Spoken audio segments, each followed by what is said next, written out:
Lesson 1, The Living World, Video number 4, Taxonomic Aid. Students, in this video, we'll be talking about the different taxonomic aids. What are taxonomic aids? Now, if you have to collect live specimens or you have to preserve the specimens, you require some help.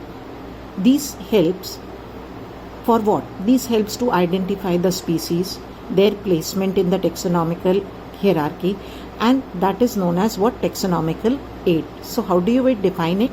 All those collections of live specimens or preserved specimens which helps in identification of species and their placement in taxonomical hierarchy are called taxonomical aid.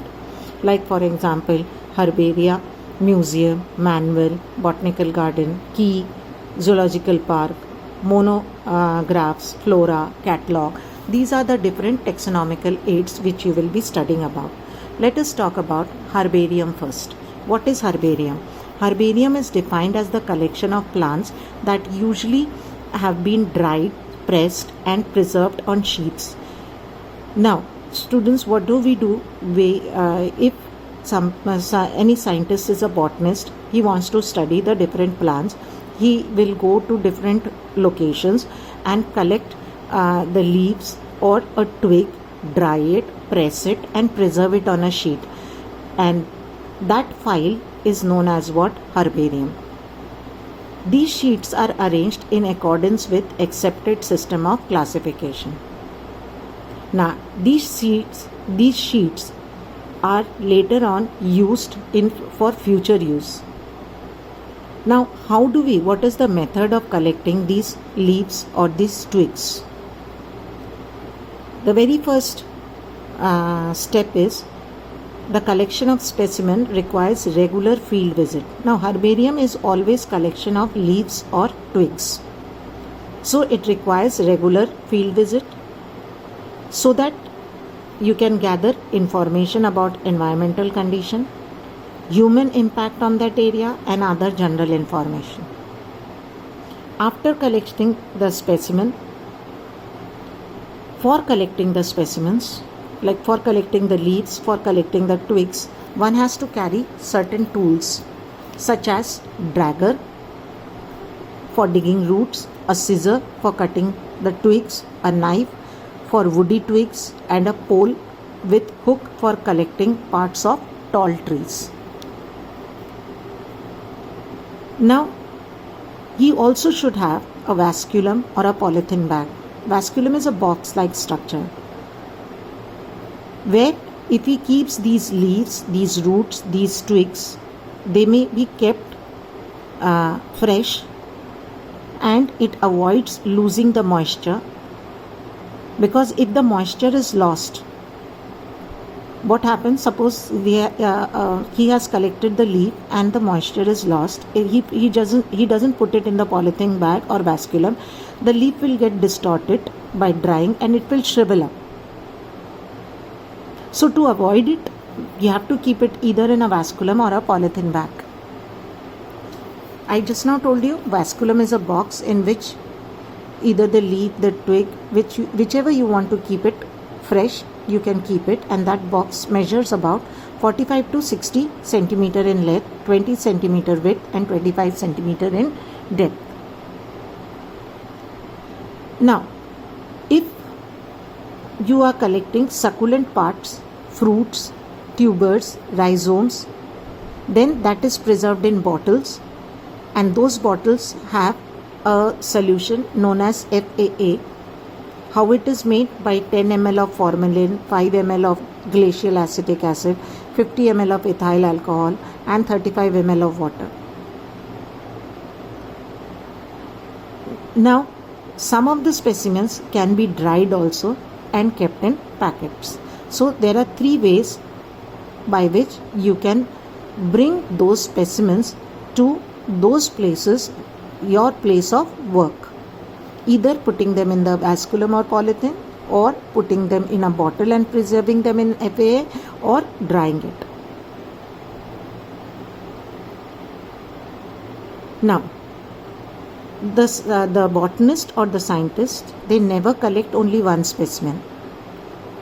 Sufficient number of individual specimens of a particular kind is collected, which are then referred by the assigned collection number called the field number.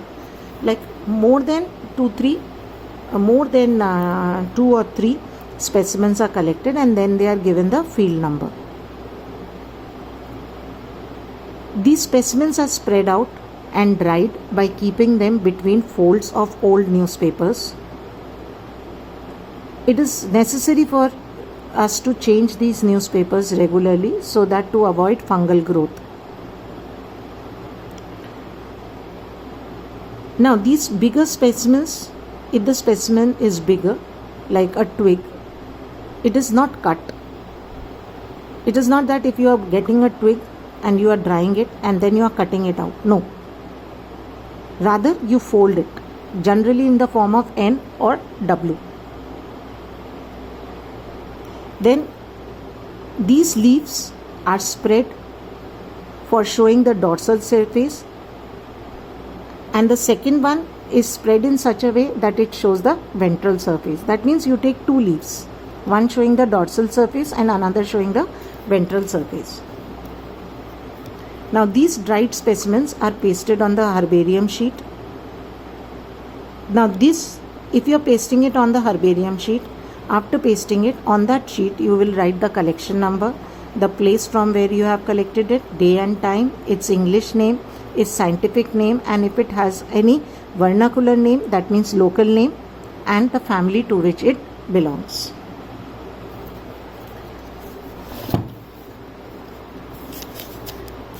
Now, let's talk about botanical gardens. What are botanical gardens? Botanical gardens are collection of living plants and they are maintained for the references. Now, these botanical gardens, they are considered of national and economical reference system. In the botanical garden, why are the plants grown in the botanical garden? The plants are grown in the botanical garden so that they can be identified, and then each plant is labeled indicating its botanical and scientific name and its family. Now, some of the India's botanical garden are Indian Botanical Garden in Kolkata, National Botanical Garden in Lucknow, Lyode Botanical Garden in Darjeeling, and Garden of Indian Agricultural Institute in Dehradun. How do these botanical gardens help us? What is the advantage of this botanical garden? It provides plant material for comparative taxonomic studies,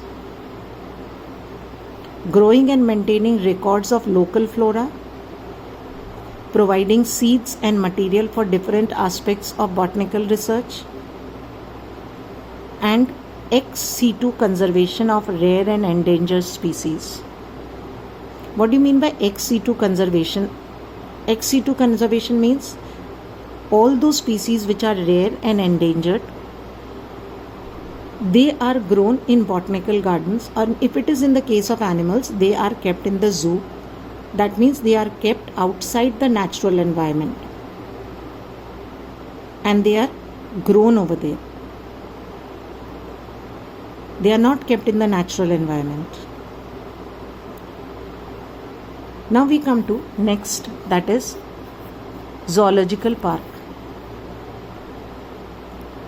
Like botanical gardens were collection of living plants, zoological parks are gardens in which various living animals are kept. And zoological parks, such parks, high standard of care is observed and animals live under more natural condition, and the conditions which are given to them is more or less natural. Again, what is the role of zoological park? It helps us to study the live animals, their types and source. And it is also a source for tourist attraction. You all must have visited the zoo of Delhi. Here also the ex situ conservation through captive breeding of endangered animal means those animals which are endangered, which are rare, they are kept over here and they are artificially breeded. Breeding is done artificially so that we can increase their number. The next taxonomical aid is museum. What is a museum? Museum have collection of preserved plants and animals for the study and reference. You all must have attended the museum, must have gone to the museum where plants or animals are preserved. Those plants which cannot be kept in herbaria, they are preserved there. Those animals, many times animals are also preserved in the museum. Now, these specimens which are collected and kept in the museum are correctly identified and labeled. The objective of preparing a museum is to record the information and preserve the specimens for taxonomic studies. Next, we are going to do the next taxonomical aid, that is key. What is a key? Key is a taxonomic aid that is used for identification of plants and animals based on similarities and dissimilarities. Children, as I am going to explain it, you will understand. Suppose you come across an animal, you want to identify that animal or you want to identify that plant. So, identification of that plant or animal is done based on some similarities or some dissimilarity. That is known as those similarities and dissimilarities which are we are using, those characters is known as what? Key. That means in the key there are we are using some characters and these characters are contrasting characters. So the key is based on contrasting characters and these pair of character is known as what? Couplet. Now when we are using contrasting characters and these characters are in pair, so obviously we always have a choice between the two characters, between the two options, and ultimately we accept one of the option and reject the other. Each statement in the key is known as lead. Key is of two types, intended key and bracketed key. Let us first talk about intended key. What is intended key?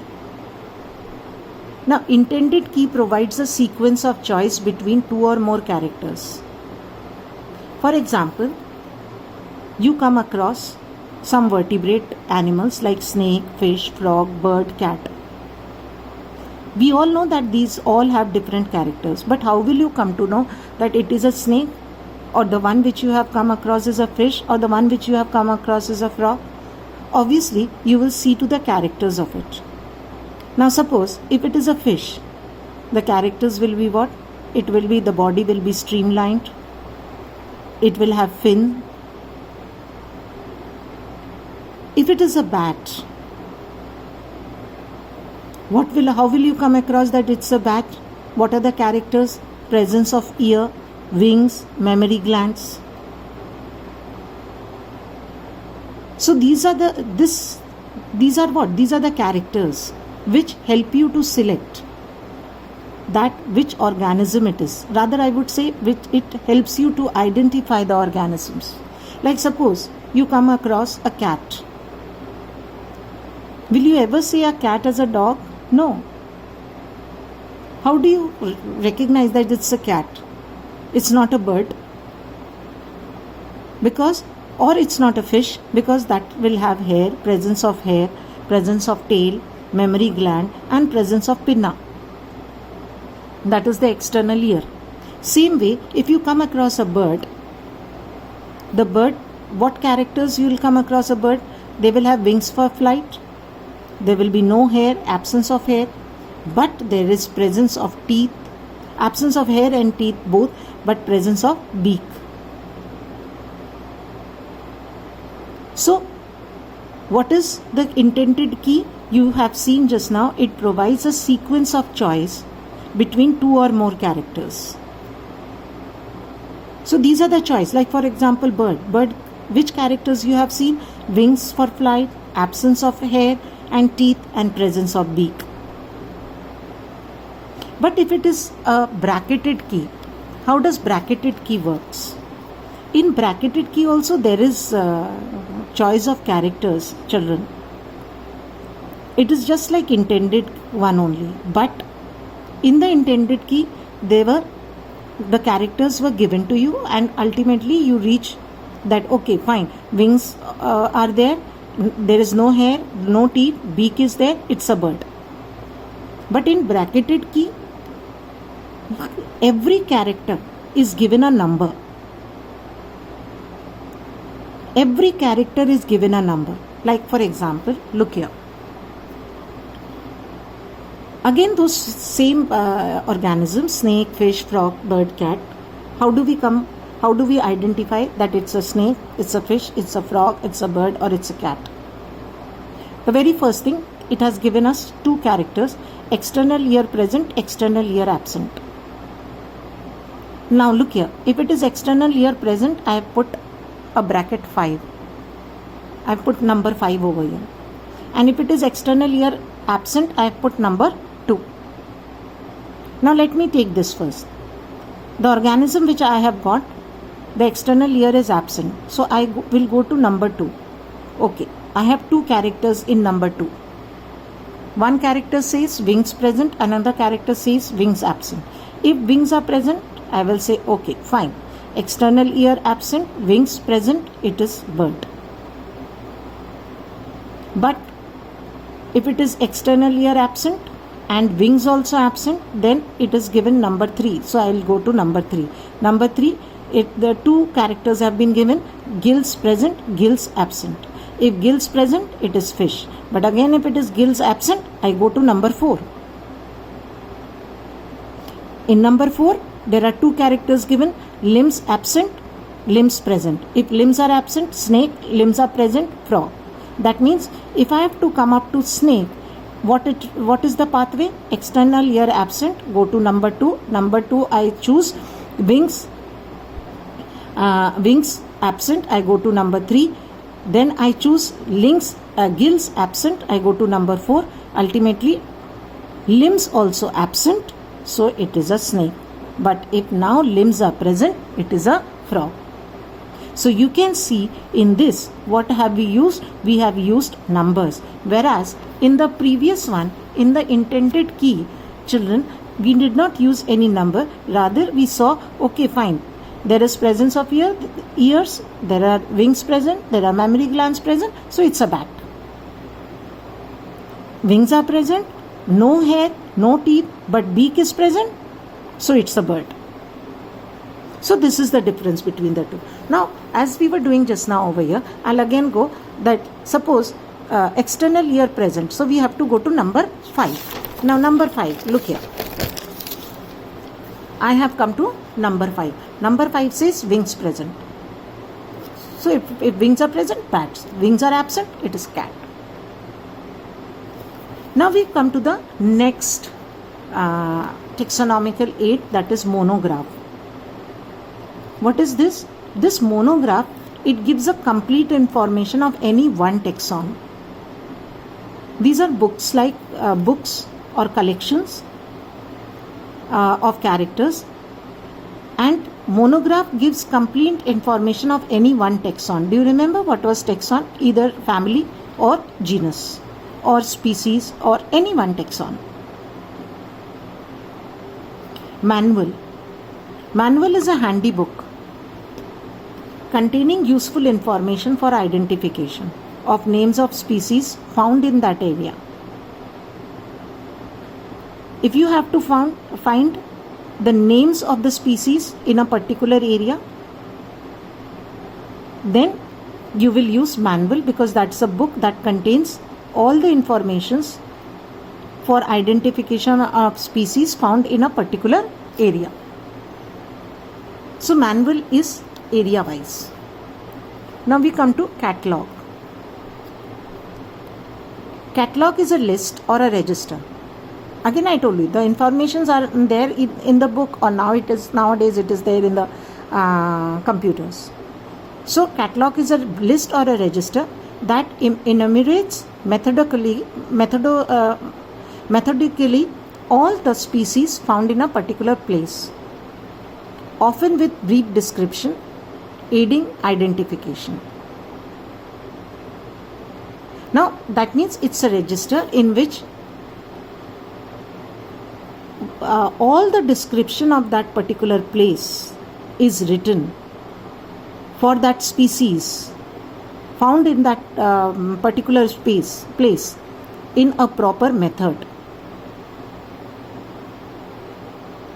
Flora, last, it is a book containing information